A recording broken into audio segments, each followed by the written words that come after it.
I want to also delve into a bit about how they actually do and teach philosophy in Oxford. So, what is the normal way they teach philosophy on an everyday basis? First, we go to actually the lectures and the tutorials are independent. So you're not obliged to go to the lectures, but they'll be very helpful if you did go. And you listen to the lectures, and then you'll be assigned alongside that, but not directly related to the lectures, a list of questions, topics, and guidances, and also a very important thing, reading list. It's very common, a very long reading list always.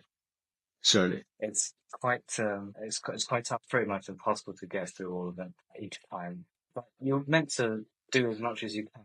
When you're revising, you go back to it. That's the idea. And then each time you get assigned a topic, and then your tutor will come to you through email saying, "We're going to do this essay by which week, first week, second week.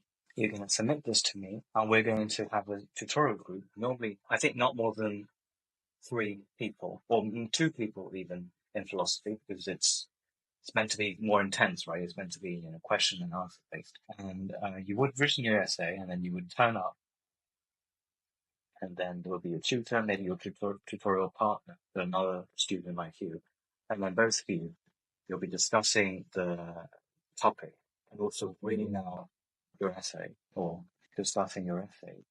Actually, reading out Sometimes loud. Sometimes Okay. It's preferable to have read I don't know that.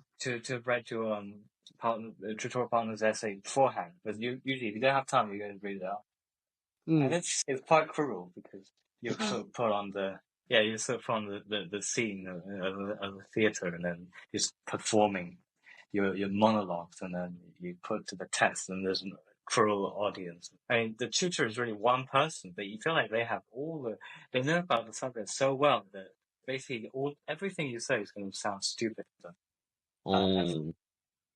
Now, I'm joking, but you're meant to be challenged in that environment, and most likely after you finish the tutorials,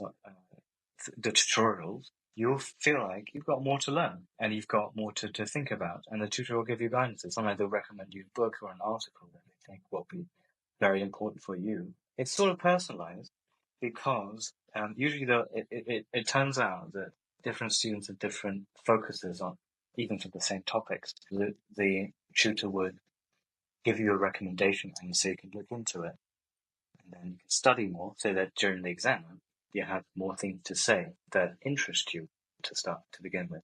Have you ever felt like there was a certain amount of expectation for you as a Chinese to bring some Chinese elements of Chinese philosophy to the group or to the major or to the class? Really, Oh, really? never.